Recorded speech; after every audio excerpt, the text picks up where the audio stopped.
Hello दोस्तों, कैसे हो आप सभी। आई होप कि सभी अच्छे होंगे और पढ़ाई कर रहे होंगे।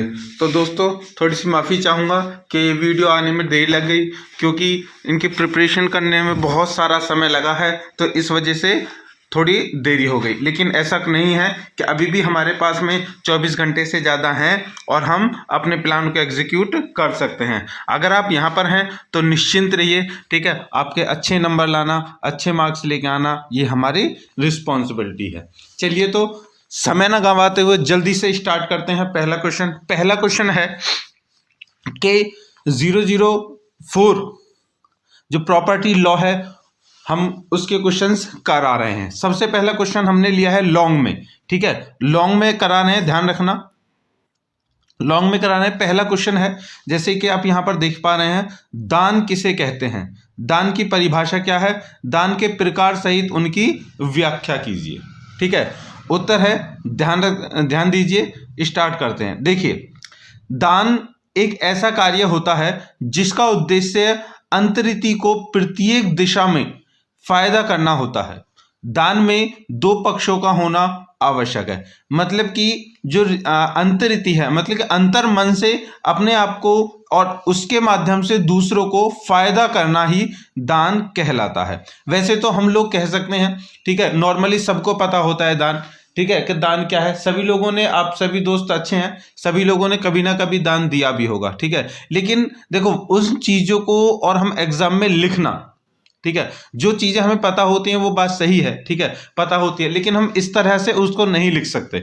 थोड़ा सा उसमें हमें जो शिक्षित तरीका है ना, वो यूज करना जरूरी है।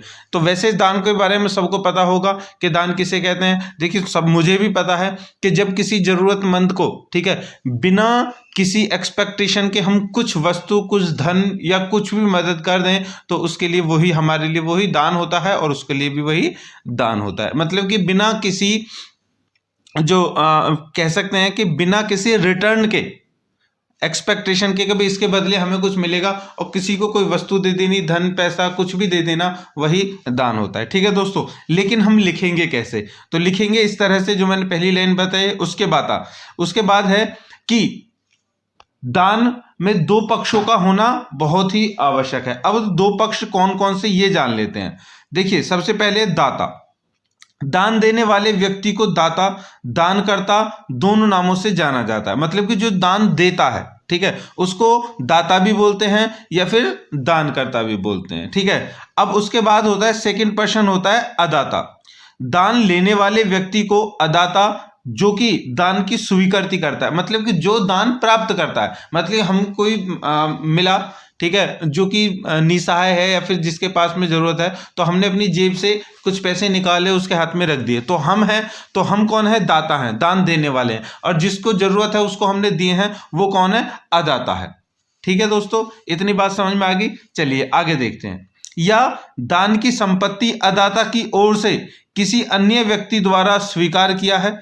ध्यान रखने योग्य बातें, दान में मिल रही चल या अचल संपत्ति की स्वीकृति दानकर्ता के जीवन काल के दौरान या उस समयावधि के भीतर की जानी आवश्यक है, जब तक दानकर्ता दान देने के लिए सक्षम है। मतलब कि जितना मेरा जीवन काल चल रहा है, ऐसा नहीं है कि मैं किसी और की वस्तु को उठा करके दे दूं, ठीक है, या फिर कहीं और से लेकर के दे दूं, नहीं, जिस पर मेरा अधिकार है उसको दे सकता हूं, और जो मेरे जीवन काल की है, ठीक है, मेरे मरने के बाद नहीं, ना ही मेरे जन्म से पहले, जो मेरा जीवन काल है उसी में जो मैं अपने आप से दूसरों को दे रहा हूं, निस्वार्थ भाव के, उसी को दान कहेंगे, ठीक है। आगे है, यदि अदाता द्वारा संपत्ति के प्रतिग्रहण के पूर्व दाता की मृत्यु हो जाती है, तो ऐसी स्थिति में हुआ दान शून्य होगा। देखो, दान शून्य, दान की परिभाषा बताओ। ये क्वेश्चन भी इंपॉर्टेंट है और आ सकता है शॉर्ट में, इसलिए मैं बता देता हूं शून्य दान किसे कहता है। देखिए, जैसे कि मैं हूं, अब मैंने अपने दोस्त से कहा कि भाई वहां पर जाओ, 10 किलोमीटर दूर एक बाबा कुटिया में बैठे हैं और उनके लिए ये दान दे करके आओ, ठीक है। अब मैं हूं दाता और जिसके द्वारा भेज रहा हूं वो तो ले जा रहा है, माध्यम है, लेकिन जिसको देने वाला है वो है अदाता। तो अब वो मेरे पास से लेकर के गया, मेरे पास से लेकर के जाने के बाद में वो चल दिया, और तभी मेरी मृत्यु हो गई और वो अदाता ने वो ले लिया, तो उसके लिए वो क्या होगा, शून्य दान होगा, ठीक है।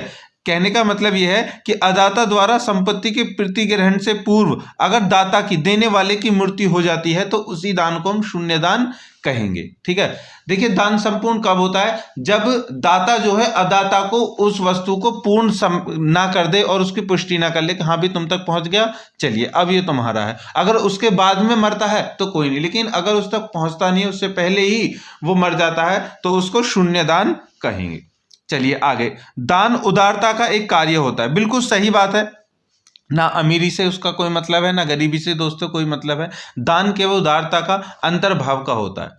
ठीक है, उदारता मतलब कि जो अच्छे लोग होते हैं, जिनके दिल में दया होती है, उसको बोलते हैं उदार व्यक्ति। उनके भावना होती है। देखिए अमीर से अमीर होते हैं, ठीक है, वो भी नहीं दे पाते हैं, और जो गरीब से गरीब है वो भी अपने हिस्से की रोटी दूसरे को खिला देते हैं। ठीक है, चलिए, तो जो किसी कानून दायित्व को पूरा करने के लिए नहीं किया जाता और यह न ही इस आशय से दिया जाता है कि अदाता पर किसी प्रकार का दायित्व या भार सृजित हो, उसी को हम दान कहेंगे। देखिए अगर आप किसी को दान दे रहे हैं और उसके बाद में आप उससे ये अपेक्षा कर रहे हैं कि हमारा कुछ काम कर देगा, हमारी कुछ मदद कर देगा या फिर हमारे काम आएगा, तो इस तरह का दान दान नहीं माना जाएगा। या फिर हम कहेंगे भाई आज हम इसको पैसे दे रहे हैं, कल इसकी ज़मीन को ले लेंगे, भाई हमने तुझे बहुत पैसे दिए थे दान में, अब तो हमें अपनी ज़मीन दे दे, या फिर कुछ भी। तो ये सब क्या है, ये सब दान में नहीं माना जाएगा। ठीक है दोस्तों, चलिए अब आगे देखते हैं कि दान के प्रकार। इंपॉर्टेंट है, देखिए ये क्वेश्चन बहुत ही इंपॉर्टेंट है। लॉन्ग में तो आएगा ही, लेकिन इसके साथ में इसमें शॉर्ट में से भी कई क्वेश्चन बन सकते हैं, तो उनको ध्यान रखना। दान के प्रकार 3 बताए गए हैं यहां पर। ठीक है, पहला है जीवदाता जीवित द्वारा जीवित अदाता को दान, मतलब कि जो जीवित दाता है और जीवित ही अदाता है, मतलब कि दान देने वाला और दान लेने वाला दोनों जीवित हैं, एक प्रकार का दान तो वो होता है।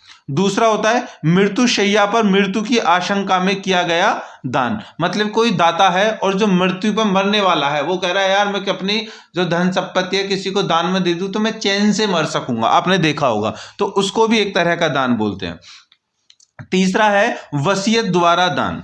ठीक है, मतलब कि मैं जीवित हूं लेकिन मेरे मरने के बाद में मेरी जो प्रॉपर्टी है वो ट्रस्ट में चली जाए, वो स्कूल को दान दी जाए या फिर शमशान के लिए चली जाए, तो इसको बोलेंगे हम वसीयत द्वारा दान। अब आगे देखते हैं कि मृत्युशैया पर दिए गए दान एवं वसीयत दान के मामले में संपत्ति अंतरण अधिनियम लागू नहीं होता। देखिए अभी हम आगे जाकर के पढ़ेंगे संपत्ति अंतरण नियम, तो वो अंतरण नियम देख लेना, यहां पर ध्यान रखना, इन दोनों कंडीशन में वो अप्लाई नहीं होगा, इंपॉर्टेंट बात है। ठीक है, अब है दान के आवश्यक तत्व। दाता, सबसे पहला है दाता। दाता से आशय उस व्यक्ति से है जो कि दान देने में सक्षम है और अपनी चल या अचल संपत्ति का अंतरण अपनी स्वेच्छा से करता है, उस व्यक्ति को दाता या दानकर्ता कहा जाता है। देखिए अंतरण हो गया। ठीक है, अंतरण को मैं भी यहीं पे समझा देता हूं थोड़ा सा। ए है और बी है। ठीक है, ए के पास में है, ठीक है, ए के पास में एक साइकिल है, अब ये इसका मालिक है। अब किसने क्या किया कि इसको दे दी दान, तो अब ए का जो मालिक है वो बी हो गया। समझ में आ गया?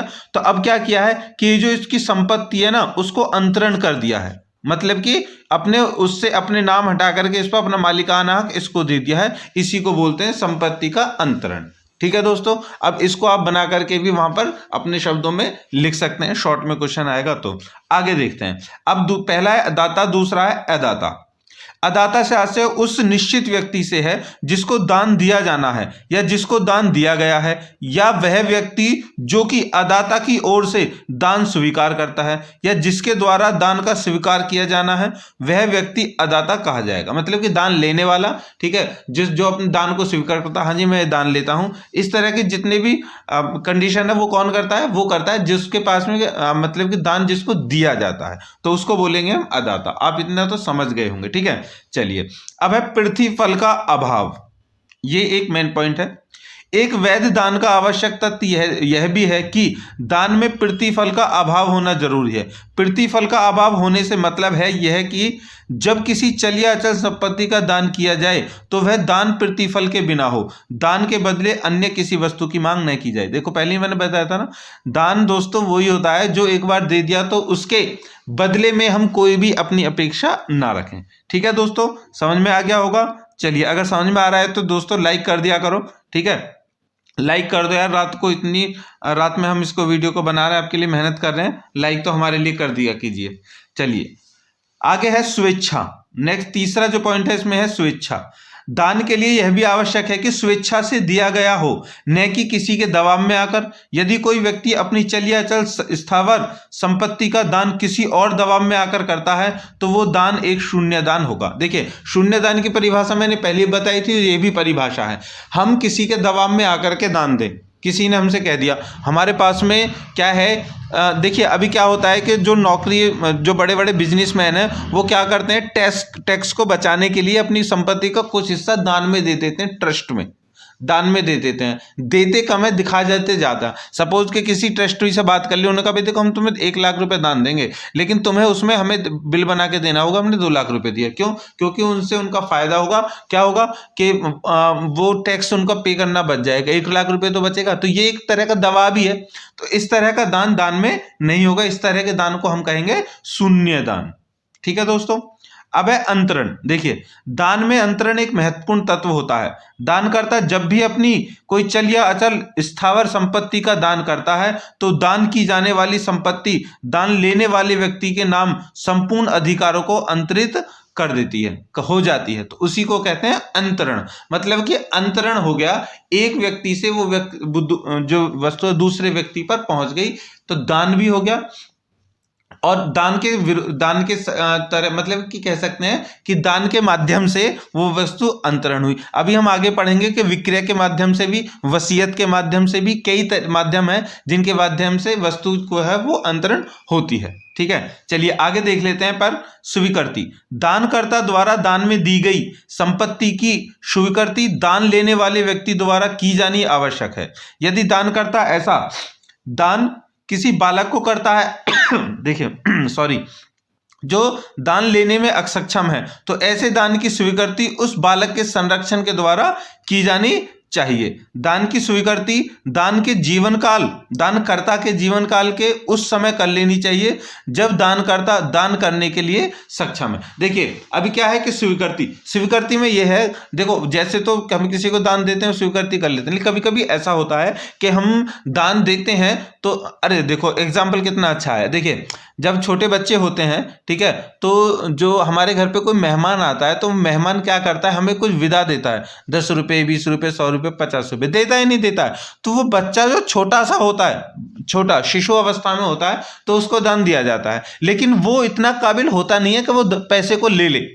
ठीक है, तो क्या करते हैं उनके माता पिता संरक्षक जो होते हैं वो ले लेते हैं। अब एक कंडीशन में ऐसा होता है कि थोड़े बड़े बच्चे होते हैं तो उनके जो मामा आते हैं, बुआ या जो भी आते हैं, ठीक है, वो उनको पैसे देते हैं विदा के तौर पर, वो भी दान ही है एक, वो भी दान है। तो अगर वो देते हैं तो माँ बाप कहते हैं, वो बच्चे कह देते हैं कभी कभी क्या मैं नहीं ले रहा, या फिर नहीं ले रहे, या फिर माँ बाप भी कह अरे नहीं इतना देने की आवश्यकता है, रहने दो। तो स्वीकृति किसकी हो जाती है यहाँ पर, बड़ों की हो जाती है। इसी कंडीशन में स्वीकृति बालक में उसमें उनसे जो सक्षम हो, ठीक है, या फिर नहीं है सक्षम तो उसके माँ बाप फिर उसका क्या करेंगे, स्वीकृति देंगे।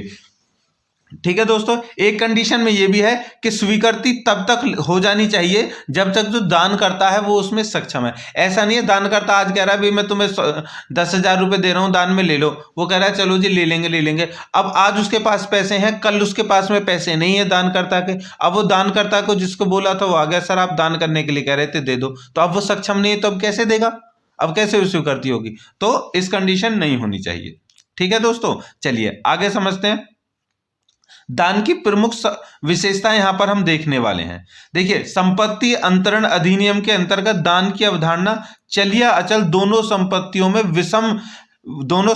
को विषय में लागू होती है। अब अंतरण के तरीके से हम यहां पर देखते हैं। ठीक है, हेडिंग आपने पढ़ लिया, आगे बताता हूं मैं। देखिए अधिनियम के दान संबंधी सिद्धांत मुस्लिम विधि के अंतर्गत होने वाले दान व्यवहारों में उस स्थिति में लागू नहीं होंगे जब अधिनियम की व्याख्या एवं मुस्लिम विधि की व्याख्या में कोई स्पष्ट विषमता होगी। देखिए दान में तब अंतर आ जाएगा, देखिए जब हिंदू विधि के अकॉर्डिंग दान दिया जा रहा है और मुस्लिम विधि के अकॉर्डिंग दान दिया जा रहा है, लेकिन उनके कुछ अलग रीति रिवाज होते हैं, अगर वो बीच में बाधा बनते हैं तो उसमें उन्हीं के अकॉर्डिंग दान दिया जाएगा। समझ में आ गया। कंडीशन के अकॉर्डिंग, जो विधि बताएगी। अब मुस्लिम उसमें दे रखे हैं, मुस्लिम धर्म में दान दिया जा रहा है तो मुस्लिम लॉ के वो चलेंगे नियम, और हिंदू धर्म में तो हिंदू नियम के लॉ चलेंगे। ये बात का मतलब है इसका, ठीक है। चलिए आगे है कि दान सामान्यतः अखंडनीय ही माना गया है, लेकिन कुछ विशेष परिस्थितियों में इसे विखंडन की अवधि 3 वर्ष निश्चित की गई है, ठीक है। मतलब कि दान तो एक बार दे दिया तो दे दिया, ठीक है, लेकिन फिर भी कुछ कंडीशन ऐसी होती हैं कि जहां पर इसमें कुछ क्या कहते हैं, समय सीमा भी रखी जाती है।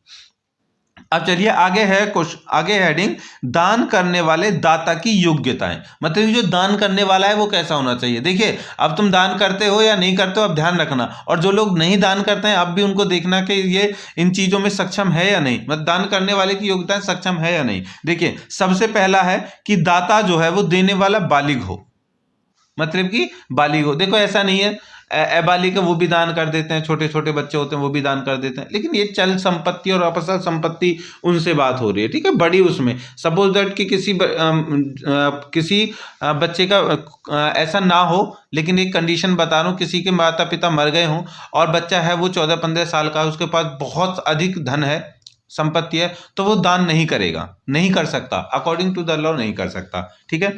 आगे है वह स्वस्थ मस्तिष्क वाला हो, मतलब कि बुद्धि उसकी बिल्कुल ठीक हो, वह किस प्रकार की अक्षमता का शिकार ना हो, उसमें कोई किसी भी तरह की प्रॉब्लम ना हो, हैंडीकेपेड ना हो।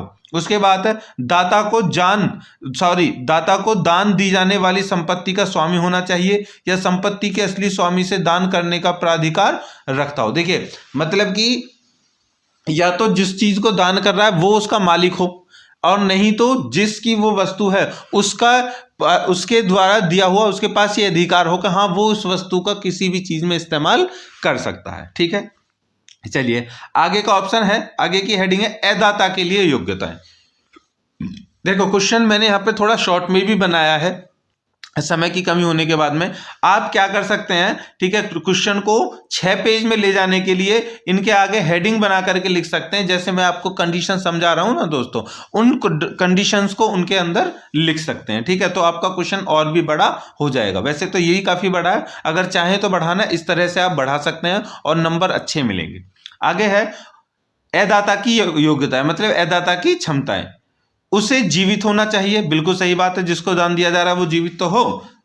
आगे है वह स्वस्थ मस्तिष्क एवं व्यस्क हो तो अच्छी बात है, मतलब कि देखो ऐसे तो मतलब कि अच्छी बात है, कह सकते हैं वो ठीक ठाक स्थिति में हो तो हो, वरना देखो कोई हैंडीकैपेड होता है तो उनको तो दान दिया जाना चाहिए ना, तो ऐसा भी हो सकता है, लेकिन अच्छी बात है अगर वो ठीक ठाक हो तो।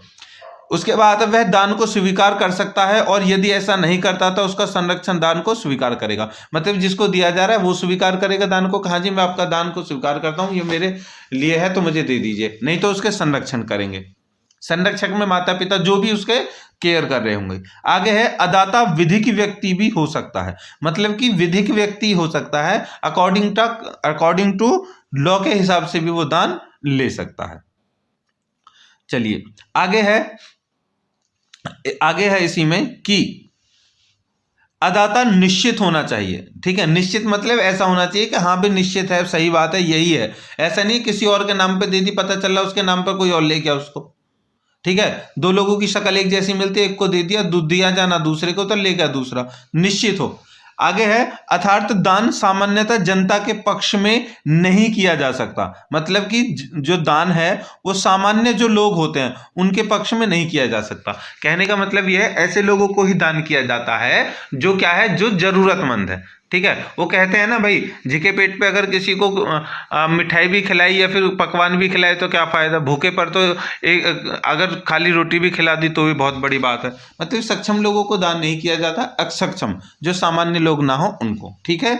चलिए अब है दान में पंजीकरण का महत्व। अब ध्यान रखना यहां से तुम्हारी शॉर्ट क्वेश्चन भी बनेगा, ठीक है। देखिए दान पंजीकरण का महत्व। अचल संपत्ति का दान बिना रजिस्ट्री के अवैध माना जाएगा। अचल संपत्ति, देखो एक तो चल संपत्ति होते, एक है अचल। अचल संपत्ति वो जो स्थायित्व है, जैसे मकान है, खेत है, कोई बिल्डिंग है, ठीक है, इस तरह की संपत्ति वो क्या मानी जाएगी, अचल। तो उसकी बिना रजिस्ट्री के दान नहीं किया जा सकता। आगे है, जबकि चल संपत्ति का दान बिना रजिस्ट्री के कब्जे के परिधान द्वारा संभव है। पंजीकरण दाता अदाता को या दोनों की मृत्यु के बाद भी संभव है। पंजीकरण दाता की इच्छा के विपरीत भी कराया जा सकता है। मतलब कि देखो यहाँ पर जो पंजीकरण दान है, ठीक है, उसमें अलग अलग चीजें हैं। उसमें अगर दोनों की मृत्यु हो गई और पंजीकृत है तो भी दान संभव माना जाएगा। तथा आगे कंडीशन है कि पंजीकरण दाता की जो इच्छा है अगर वो उसके विपरीत है लेकिन पंजीकृत है तो भी वो दे दिया जाएगा। आगे है, पंजीकरण के अधिनियम की धारा 34, 35, 48 और 49 की औपचारिकताओं की पूर्ति ही दान संव्यवहार की आवश्यक शर्त है। मतलब कि ये जो धाराएं इनके अकॉर्डिंग ही दान दिया जा सकता है। आगे, संपत्ति अंतरण अधिनियम में पंजीकरण से संबंधित व्यवस्था आदेशात्मक है। मतलब कि दान देने के लिए जो संपत्ति अंतरण अधिनियम है, ठीक है, आप उसको भी पढ़ेंगे हम, ठीक है, उसके अकॉर्डिंग ही दान आदेशात्मक है, मतलब दान दिया जा सकता है। आगे है, बिना हस्ताक्षर के दान वैध नहीं होगा। अगर किसी को दान की कोई वस्तु है वो दे दी और जो मतलब पंजीकृत है या फिर जो रजिस्ट्री है, ठीक है, या फिर कोई ऐसा पत्र है जिसमें लिखा हुआ है कि दान उसको, अगर उस पर दाता के अगर साइन नहीं है तो वो अवैध माना जाएगा। उसके बाद है, उसके हस्ताक्षर से कम 2 व्यक्तियों के द्वारा अनुप्रमाणित होना चाहिए। मतलब कि उसके तो साइन हो उसके साथ में जो ये है ना 2 व्यक्ति, वो गवाह, अनुप्रमाणित मतलब गवाह। किसी भी उसमें जैसे कोई जमानत करवाए तो उसमें गवाह मांगते हैं ना, तो इस तरह से जैसे कोर्ट मैरिज होती है तो उसमें भी लड़के और लड़की पक्ष के गवाह होता है, तो उसी को बोलते हैं अनुप्रमाणित लोग। चलिए, अब है आगे मौखिक दान। संपत्ति अंतरण अधिनियम, ठीक है, ये कितना है 1862 में, 1862 ये 1962 है, 1862 होगा शायद, 1962 है, नहीं 1862 है। थोड़ा सा हिंदी में प्रॉब्लम है दोस्तों। है, मैं अचल संपत्ति के मौखिक दान का कोई उल्लेख नहीं है। मौखिक दान केवल चल संपत्ति का हो सकता है। देखिए, अचल जो संपत्ति है उसका मौखिक दान नहीं हो सकता, केवल अचल संपत्ति का मौखिक दान हो सकता है। जैसे कोई खेत है, कोई बिल्डिंग है, कोई मकान है, कोई ऐसी जो है वो संपत्ति जो एक जगह से दूसरी जगह पर नहीं आ जा सकती, तो उसको बोलेंगे अचल। तो उसको हम बिना ऐसे ही कह के चलो भाई ये खेत तुम्हारा हुआ, मैंने दान में दे दिया, ऐसे नहीं हो सकता भैया, उसकी रजिस्ट्री करवानी पड़ेगी। लेकिन जो चल संपत्ति है, जैसे जेब में पैसे हैं, कोई बाइक है, कार है, इस तरह की चीज है, चलो भाई तुम ले जाओ इसे, तुम चला लेना, ठीक है। इस तरह से ये क्या हो सकती है, अचल, इनका हो सकता है। अब देखिए, मुस्लिम विधि में चल एवं अचल दोनों संपत्तियों का मौखिक दान हो सकता है। मुस्लिम विधि में कब्जा अनिवार्य है। अब ध्यान देना, कब्जा मुस्लिम विधि, हिंदू विधि में नहीं है, लेकिन मुस्लिम विधि में दोनों तरह से ही दान को क्या किया जा सकता है, हो सकता है, चल और अचल दोनों संपत्तियों का। लेकिन इसमें कब्जा अनिवार्य है कि जिसको दान दी जा रही है उसका कब्जा भी होना चाहिए, कभी पता चला उससे कोई और छीन के ले जाए। ठीक है दोस्तों, चलिए आगे बढ़ते हैं। आगे है, अंतरण कैसे किया जाता है। देखिए, इंपॉर्टेंट क्वेश्चन है, बहुत ही इंपॉर्टेंट क्वेश्चन है, वेरी शॉर्ट में भी आ सकता है, आएगा ही, आया नहीं सकता है, आएगा, डेफिनेटली आएगा, इसलिए ध्यान से रखना, थोड़ा सा ध्यान देना। अचल संपत्ति का दान पंजीकृत विलेख द्वारा ही संभव है। बिल्कुल, मतलब जो अचल संपत्ति है उसको रजिस्ट्री द्वारा ही हम कर सकते हैं, चाहे संपत्ति की मालियत कुछ भी हो। संपत्ति की मालियत मतलब मालिक कोई भी हो, अगर उसका पंजीकरण हो गया है तो वो दान हो सकती है। दान विलेख पर दाता या उसके किसी मान्य प्रतिनिधि का हस्ताक्षर होना चाहिए। कम से कम 2 व्यक्तियों द्वारा दान विलेख का अनुप्रमाण होना चाहिए। ठीक है, ये तीनों कंडीशंस होनी चाहिए जरूर दान के लिए, जो अचल संपत्ति है उसके लिए। ठीक है दोस्तों, आगे है एक एग्जांपल के एसी डिसूजा व अन्य बनाम फर्नांडीज एवं अन्य AIR, ये पढ़ लेना भाई, केरल के बाद में यह कहा गया कि दान एक दस्तावेज पर होता है जिसमें 2 प्रमाणन साक्षीगण की अपेक्षा होती है। जहां ऐसा कोई सबूत नहीं होता कि विवादित दान विलेख 2 साक्षीगण द्वारा अभिप्रमाणित था, वहां दान अवैध होता है। मतलब कि देखो, किसी ने अगर किसी को दान दे दिया, लेकिन अगर उसमें 2 गवाह नहीं है और साइन हो भी रखे हैं दाता के और अदाता के भी, लेकिन गवाह नहीं है, तो वो दान अवैध माना जाएगा। ध्यान रखना, बिना गवाह के वो अवैध माना जाएगा। चलिए आगे है कि वर्तमान और भावी संपत्ति का दान। देखिए धारा 124 के अनुसार जिस दान में वर्तमान व भावी संपत्ति दोनों समाविष्ट हो वह भावी संपत्ति के विषय में शून्य है। धारा 124 में वर्तमान तथा भविष्य में प्राप्त होने वाली संपत्तियों का मिश्रित दान को अंशतः वैध माना गया है। दान केवल भविष्य में स्थिति पाने वाली संपत्तियों के लिए अवैध होगा। मतलब कि धारा 124 को पढ़ लेना, उसके अकॉर्डिंग जो है कि जो दान है वो वर्तमान में भावी संपत्ति दोनों के लिए ही सही है, लेकिन वो क्या है, संपत्ति के अगर विषय में है, अगर दोनों को मिला दिया गया है तो वो शून्य है। 124 में वर्तमान तथा भविष्य में प्राप्त होने वाली संपत्तियों को मिश्रण दान, मतलब कि भावी भी और ये भी दोनों संपत्ति, ठीक है, दान, इसमें क्या है कि इसको अंशत वैध तो माना है, ठीक है, पर दान केवल भविष्य की स्थिति में पाने वाली संपत्तियों के लिए अवैध होगा। अभी में जो है वो ठीक है, भविष्य के लिए वो वैध होगा। ठीक है, चलिए आगे है कि ऐसे कई व्यक्तियों को दान जिसमें एक प्रगतिहीन नहीं करता है, ये भी एक कंडीशन है। देखिए धारा 125 के अनुसार ऐसे दो या अधिक अदाताओं को किसी वस्तु का दान जिनमें एक उसे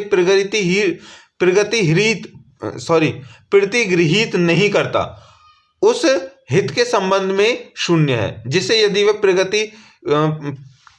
प्रतिगृहित करता तो वो लेता। मतलब कि ऐसे में जो दो व्यक्ति हैं दान लेने वाले, ठीक है, मतलब कि जो दो व्यक्ति हैं, ठीक है, दान को प्रतिगृहित नहीं करता, और जो मतलब जो अदाता है, दान जिसने दाता ने दे दिया, कह दिया वे दो लोगों के लिए है, लेकिन उन दोनों लोगों में से अगर एक दान को नहीं करता तो वो दान क्या हो जाएगा, शून्य हो जाएगा। मतलब कि दो हैं, दोनों के नाम कर दिए उसने, एक मान्य के लिए नहीं है, एक मान्य का भैया मैं तो ले लूंगा, दूसरा कहना नहीं मैं नहीं लूंगा। अब वो से कहे यार ले ले, तेरी वजह से मुझे भी नहीं मिले, कि मुझे चाहिए ही नहीं, तो वो क्या हो जाएगा, शून्य हो जाएगा। ठीक है, अब आगे की हेडिंग है दान को कब निलंबित या निरस्त किया जा सकता है, मतलब कि दान को कब खत्म किया जा सकता है। देखिए धारा 126 उन परिस्थितियों का विवरण देती है जिसमें दान का निलंबन या रद्द हो जाता है। दान का विखंडन निम्नलिखित ढंग से संभव है। करार द्वारा, जबकि स्पष्ट करार हो, यह करार दान के समय ही होना चाहिए। करार द्वारा दोनों पक्षकार यदि चाहें तो दाता को अधिकार दिया जा सकता है कि किसी ऐसी घटना जिस पर कि दाता का कोई नियंत्रण न हो के घटित होने पर दान शून्य होगा। ऐसी घटना पर आधारित विखंडन का अधिकार वैध होगा। विधि द्वारा जहां दान अनुचित दबाव में कपट या मिथ्या व्यपदेशन, ठीक है, या भूल की स्थिति में किया गया है तो वो दान खंडित किया जा सकेगा। ध्यान देना, अभी खंडित किया जा सकेगा मतलब दान शून्य हो जाएगा। या तो दान को पाने वाला लेने के लिए राजी ना हो, या फिर दोनों दान दे दिया, दान देने के बाद में जो दान देने वाला है उसके साथ में कुछ अनैतिक कारण हो गया, उसका एक्सीडेंट हो गया उसको, या फिर किसी ने मार दिया, मार देगा तो फिर वो कैसे लेगा, नहीं, एक्सीडेंट हो गया तो वो दान को वापस ले सकता है, निरस्त कर सकता है उसी समय पर। ठीक है, चलिए अब है दृष्टांत। देखिए दृष्टांत, ए ने बी को एक खेत दान दिया, ठीक है, ए ने बी को एक खेत दान दिया, ठीक है। दान होने के समय यह शर्त रखी गई कि यदि बी ए के जीवन काल में निसंतान मर जाए तो दान शून्य होगा। बी की 10 साल बाद निसंतान अवस्था में मृत्यु हो गई, इस दान को खंडित किया जा सकेगा। समझ में आएगा, मतलब कि ए है और बी है, ए ने बी को दान दिया, ठीक है, उसने कहा भैया देखो मैं दान दे रहा हूं इसलिए ताकि तुम्हारी औलाद हो और वो इस दान को यूज करे, लेकिन अगर बिना बच्चे हुए तुम्हारे और तुम मर गए तो वो दान तुम्हारा नहीं होगा, वो शून्य हो जाएगा। तो ऐसा ही हुआ, 10 साल के बाद ये मर गया, इसको कोई बेटा नहीं हुआ तो दान शून्य हो गया, वो वापस वहीं पर आ जाएगा। पहली कंडीशन तो ये थी। ठीक है दोस्तों, समझ गए। आगे है ख को कै 1 लाख रुपया ख की अनुमति से अपना यह अधिकार आरक्षित करते हुए देता है कि उन 1 लाख रुपयों में से 10,000 रुपये जब जी चाहे वापस ले सकेगा। 90,000 रुपये के बारे में दान वैध है, किंतु 10,000 रुपये के बारे में जो हक के ही बने रहते हैं शून्य है। मतलब कि 1 लाख रुपया बी को मिल गया, ए ने 1 लाख रुपया दिया बी को, उसने कहा भाई 1 लाख में से 90 ही तेरे दान के हैं, 10,000 तो मैं तुझे रखने के लिए दे रहा हूँ, कभी भी ले सकता हूँ। तो इसके ये यूज केवल 90 को 1000 कर सकता है, 10 को नहीं कर सकता क्योंकि वो शून्य है उसके लिए। समझ में आ गया दोस्तों। चलिए अब चलते हैं नए, इसी में है, ठीक है, लेकिन बहुत ही इंपॉर्टेंट क्वेश्चन पर देखिए, ये क्वेश्चन है दुर्भर दान। ये इंपॉर्टेंट है, मोस्ट इंपॉर्टेंट है, आएगा पेपर में, ध्यान रखिए। ठीक है, देखिए दुर्भर दान किसे कहते हैं, क्वेश्चन बन के आएगा, दुर्भर दान किसे कहते हैं, दुर्भर दान बताइए, फिर दुर्भर दान आ जाएगा लिखा हुआ ऐसे। पढ़ते हैं, धारा 127 में दुर्भर दान का विवरण दिया गया है। इसके अनुसार यदि किसी दाता ने किसी अदाता को कोई ऐसी संपत्ति दान में दी हो जिस पर कुछ आभार भी हो तथा इससे लाभ भी हो, तो भार युक्त ऐसी उपलब्धि दुर्भर दान कही जा सकती है। दुर्भर दान में सामान्यतः दान के सभी तत्वों की उपस्थिति आवश्यक है तथा जिसका नियंत्रण सामान्य दान में लागू होने वाले सिद्धांत द्वारा ही होता है। मतलब कि किसी ने किसी को कुछ वस्तु दान दे दी और उस वस्तु से सपोज के एक ए है और बी है, इंपॉर्टेंट है दोस्तों, समझ लेना। ए ने इसको एक, अभी में ई रिक्शा होता है, ई रिक्शा दान कर दिया।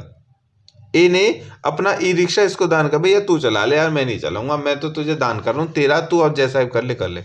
अब वो क्या करेगा, ठीक है, कि इसने इसको ले लिया, अब इसको वो खड़ा तो कर नहीं सकता है, ठीक है, वो खड़ी खड़ी वो बेकार हो जाएगी, तो ये उसको यूज करेगा क्योंकि ये चल संपत्ति है, ठीक है, और इससे लाभ भी होगा फिर उसको, ठीक है। तो इस कंडीशन में ये जो धन है जो दिया गया है, उसको जो दान दिया गया है, ये दान दुर्भर ज्ञान हो जाएगा, दुर्भर हो जाएगा, ठीक है, समझ में आ गया। चलिए एक बार और समझ लेते हैं। दुर्भर दान के सिद्धांत का निरूपण धारा 100 कितना है ये 127 के प्रथम पैराग्राफ में किया गया है, जिसका आधार भारतीय उत्तराधिकार अधिनियम की धारा 122 में स्वीकृत नियम कहा जा सकता है, जिसका संबंध वस्तुतः वसीयत दान से है। दुर्भर दान की सबसे प्रथम शर्त अदाता को, जो केवल एक ही व्यक्ति हो सकता है, सामान्य दान में एक साथ कई व्यक्ति अदाता हो सकते हैं।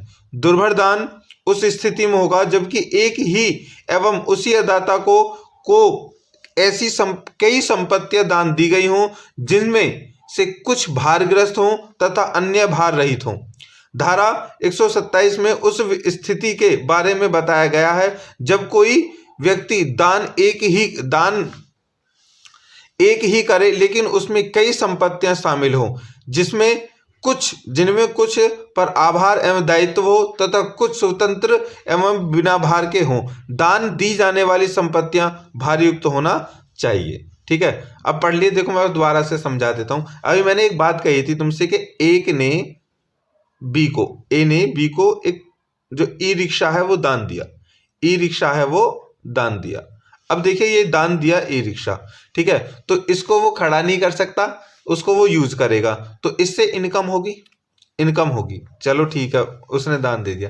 अब इसमें कंडीशन क्या है कि दुर्भर दान ये तब हो जाएगा कि ये जो ई रिक्शा है, ठीक है, वो किस्तों पे लिया हुआ है, एक किस्तों पर लिया हुआ है।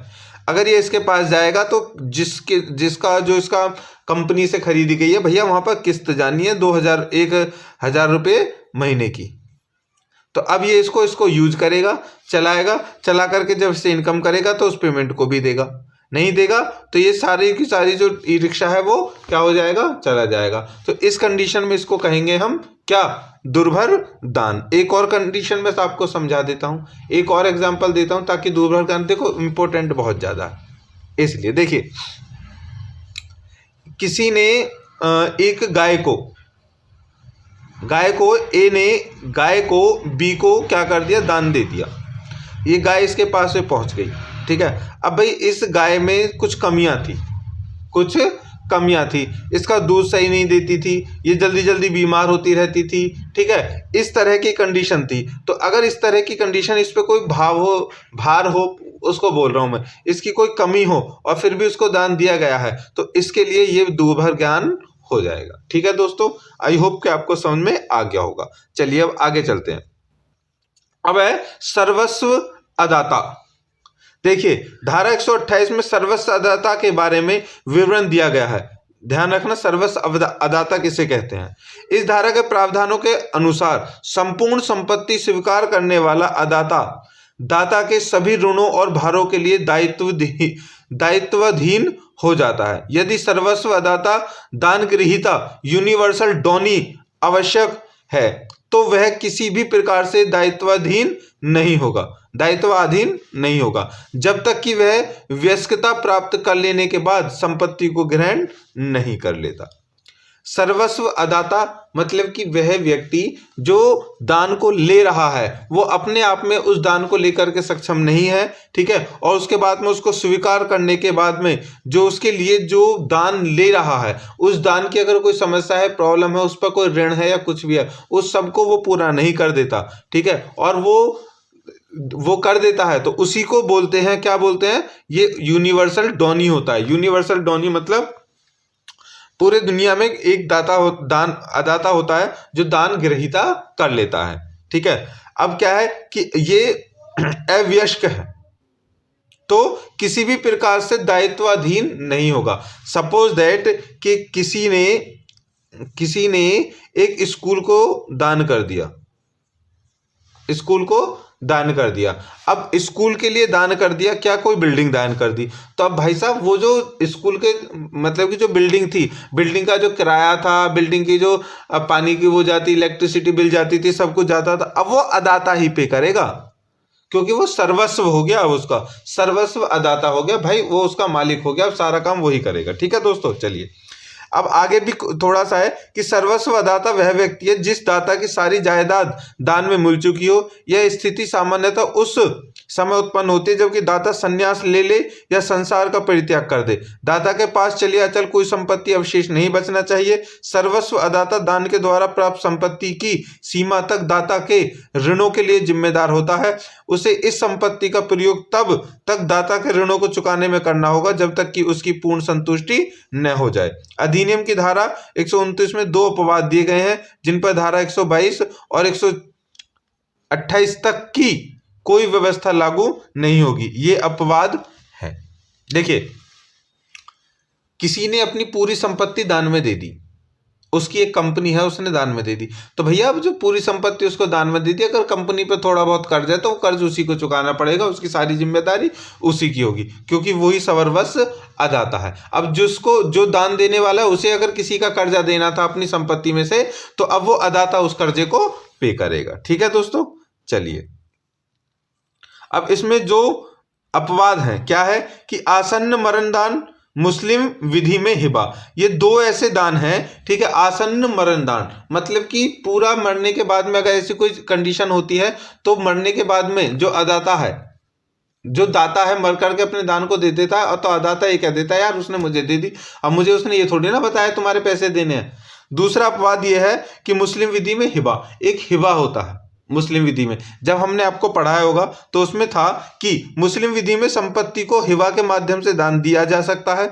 हिबा दान और गिफ्ट का एक ही रूप है जिसमें कोई व्यक्ति अपनी संपत्ति को किसी अन्य को दान करता है। कोई भी व्यक्ति अपने द्वारा अर्जित की गई संपत्ति को किसी अन्य को जितनी चाहे उतनी हिबा कर सकता है, मतलब कि वो जितनी चाहे उतनी हिबा कर सकता है, ठीक है, पूरी संपत्ति का।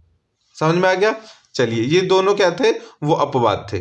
तो अब हमारी जो वीडियो होती है वो होती है यहीं पर फिनिश। दोस्तों आई होप कि आपको समझ में आ गई होगी। 100% कल के पेपर में आने वाली है, परसों के पेपर में सॉरी आने वाली है। इसको याद कर लो और पढ़ लो जल्दी से। वीडियो अच्छी लगी हो भाई साहब जरूर दोस्तों यार लाइक शेयर, ठीक है, कर दीजिए, सब्सक्राइब कर लीजिए जो भी नए लोग हैं हमारे चैनल पर, ठीक है। मिलते हैं नए क्वेश्चन के साथ, तब तक के लिए बाय बाय।